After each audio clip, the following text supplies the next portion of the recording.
Hi hello ನಮಸ್ಕಾರ. ನಾನು ನಿಮ್ಮ ಪ್ರೀತಿಯ ಯಶವಂತ್, ಒನ್ ಕನ್ನಡ ನ್ಯೂಸ್ನ ಪ್ರಧಾನ ಸಂಪಾದಕ ಹಾಗೂ ಮ್ಯಾನೇಜಿಂಗ್ ಡೈರೆಕ್ಟರ್.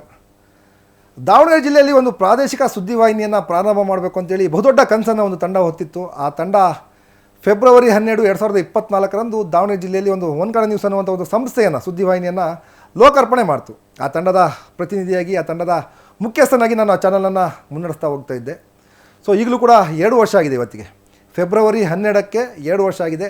ಈ 2 ವರ್ಷದ ಸುಸಂದರ್ಭದಲ್ಲಿ ನಮ್ಮ ಎಲ್ಲ ಅನಂತ ಕೋಟಿ ವೀಕ್ಷಕರಿಗೆ ಹಾಗೂ ನಮ್ಮ ಮಾರ್ಗದರ್ಶಕರಿಗೆ, ಸ್ನೇಹಿತರಿಗೆ, ಯಾರೆಲ್ಲ ನಮ್ಮ ಬೆನ್ನನ್ನು ತಟ್ಟಿ ಪ್ರೋತ್ಸಾಹ ಮಾಡ್ತಿದ್ರು ಎಲ್ಲರೂ ಕೂಡ ಕೋಟಿ ಕೋಟಿ ನಮಸ್ಕಾರಗಳನ್ನು, ಧನ್ಯವಾದಗಳನ್ನು ತಿಳಿಸ್ತೀನಿ ನಾನು.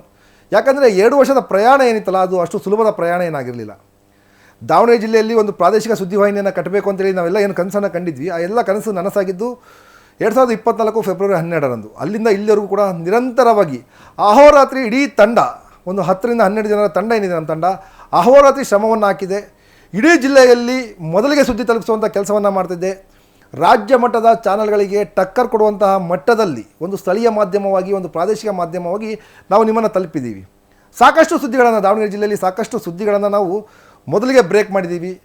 ನಿಷ್ಪಕ್ಷಪಾತವಾಗಿ, ವಸ್ತುನಿಷ್ಠವಾಗಿ, ನಿರ್ಭೀತಿಯಿಂದ ಸುದ್ದಿಯನ್ನು ನಿಮ್ಮ ಮುಂದೆ ಇಡುವಂಥ ಪ್ರಯತ್ನವನ್ನು ನಿಮ್ಮ ಒನ್ ಕನ್ನಡ ನ್ಯೂಸ್ ತಂಡ ಮಾಡಿದೆ. ನಮಗೆ ಯಾವುದೇ ರೀತಿಯಾದ ಪ್ರೊಪೋಗಂಡ ಇಲ್ಲ, ಯಾರ ಬಯಾಸ್ಡ್ ಕೂಡ ಇಲ್ಲ. ನಾವು ಯಾವುದೋ ಒಂದು ಪಕ್ಷಕ್ಕೆ ಬಯಾಸ್ಡ್ ಆಗಿದ್ದೀವಿ ಅಥವಾ ಯಾವುದೋ ಒಂದು ಪಕ್ಷಕ್ಕೆ ಹಿಡಿತದಲ್ಲಿದ್ದೀವಿ ಅನ್ನೋಕ್ಕೆ ಯಾವ ಪಕ್ಷದ ಹಿಡಿತ ಕೂಡ ನಮಗಿಲ್ಲ. ನಮಗಿರೋದೆಲ್ಲ ಒಂದೇ ಸುದ್ದಿ, ಒಂದೇ ಜೀವಾಳ. ದಮನಿತರಿಗೆ ಧ್ವನಿ ಆಗಬೇಕು ಅಂತೇಳಿ, ಯಾರಿಗೆ ಧ್ವನಿ ಇಲ್ವೋ ಅವರಿಗೆ ಧ್ವನಿ ಆಗಬೇಕು ಅಂತೇಳಿ ಒಂದು ಈ ಸುದ್ದಿ ಸಂಸ್ಥೆಯನ್ನು ನಾವು ಆರಂಭ ಮಾಡಿದ್ದು. ಒನ್ ಕನ್ನಡ ಸುದ್ದಿ ಸಂಸ್ಥೆಯ ಒಂದು ಟ್ಯಾಗ್ಲೈನ್ ಕೂಡ ಇರುವಂಥದ್ದು ಇದು, ದಮನಿತರ ಧ್ವನಿ ಅಂತೇಳಿ.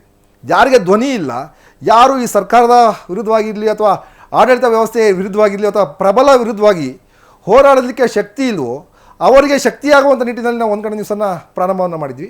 ಈ ಒನ್ ಕನ್ನಡ ನ್ಯೂಸ್ ಸಂಸ್ಥೆ ನಿಮ್ಮೆಲ್ಲರ ಸಹಕಾರ, ಮಾರ್ಗದರ್ಶನ, ಪ್ರೀತಿಯಿಂದ 2 ವರ್ಷ ಪೂರೈಸಿ ಈಗ 3ನೇ ವರ್ಷಕ್ಕೆ ದಾಪುಗಳನ್ನು ಇಡ್ತಾ ಇದ್ದೀವಿ. ಈ ಸಂದರ್ಭದಲ್ಲಿ ಮತ್ತೆ ನಿಮ್ಮೆಲ್ಲರ ಪ್ರೀತಿ, ಸಹಕಾರ, ಮಾರ್ಗದರ್ಶನವನ್ನು ಇದೇ ರೀತಿ ಕೋರ್ತಾ ಇದ್ದೀವಿ. ನಾವು ಇಡೀ ತಂಡ ನಿಮ್ಮೆಲ್ಲ ಒಂದು ಪ್ರೀತಿ ವಿಶ್ವಾಸಕ್ಕೆ ಚಿರಋಣಿಯಾಗಿರ್ತೀವಿ. ಈ ಒಂದು ಸಂಸ್ಥೆ ಏನಿದೆ ನಿರಂತರವಾಗಿ ಹೋಗಲಿಕ್ಕೆ ನಿಮ್ಮೆಲ್ಲರ ಸಹಕಾರ ಇರಲಿ ಅಂತಂದೇಳಿ ನಾನು ಮನವಿಯನ್ನು ಕೂಡ ಮಾಡ್ತೀನಿ. ಈ 2 ವರ್ಷಗಳ ಕಾಲ ನನ್ನ ಜೊತೆಗೆ ನಿಂತಹ ಎಲ್ಲ ಸ್ನೇಹಿತರಿಗೆ, ಮಾರ್ಗದರ್ಶಕರಿಗೆ, ಹಿರಿಯರಿಗೆ, ಕಿರಿಯರಿಗೆ ಎಲ್ಲರೂ ಕೂಡ ನಾನು ತುಂಬು ಹೃದಯದಿಂದ ಧನ್ಯವಾದಗಳನ್ನು ಅರ್ಪಿಸ್ತೀನಿ.